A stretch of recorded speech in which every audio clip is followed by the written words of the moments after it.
اعوذ باللہ من الشیطان الرجیم بسم اللہ الرحمن الرحیم اللہم صلی علی سیدنا و مولانا محمد وعلی آل سیدنا و مولانا محمد وبارک وسلم وصلو علیہ۔ جب بھی درود پاک صلی اللہ علیہ وآلہ وسلم پڑھنے کا ارادہ فرمائیں تو 1.25 کا درود پاک پڑھنے کا ارادہ آپ نے نہیں کرنا، بلکہ بے شمار پڑھنے کا آپ نے نیت کرنی ہے۔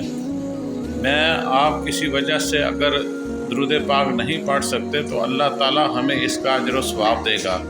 تو آپ نے جب بھی ارادہ کرنا ہے درود شریف پڑھنے کا تو تعداد متعین نہیں کرنی، بلکہ کثرت کا درود شریف پڑھنے کا ارادہ کرنا ہے انشاءاللہ۔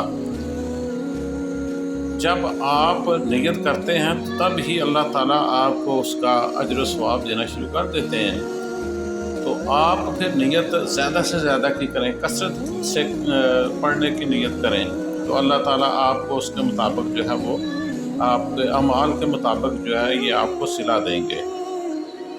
تو ہمیں جب بھی درود پاک پڑھنا چاہیے تو اس کی تعداد جو ہے یہ متعین نہیں کرنی چاہیے، بلکہ زیادہ سے زیادہ درود پاک پڑھنے کی نیت کرنی چاہیے۔ اگر ہم کسی وجہ سے نہیں پڑھ سکتے تو اللہ تعالیٰ ہمیں اس کا اجر و ثواب عطا کرتے ہیں۔ اللہم صلی علی سیدنا و مولانا محمد وعلی آل سیدنا و مولانا محمد وبارک وسلم وصلو علیہ۔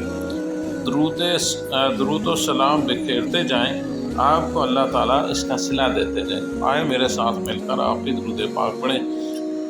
الصلاۃ والسلام علیک یا رسول اللہ، الصلاۃ والسلام علیک یا حبیب اللہ، الصلاۃ والسلام علیک یا رسول اللہ، الصلاۃ والسلام علیک یا حبیب اللہ۔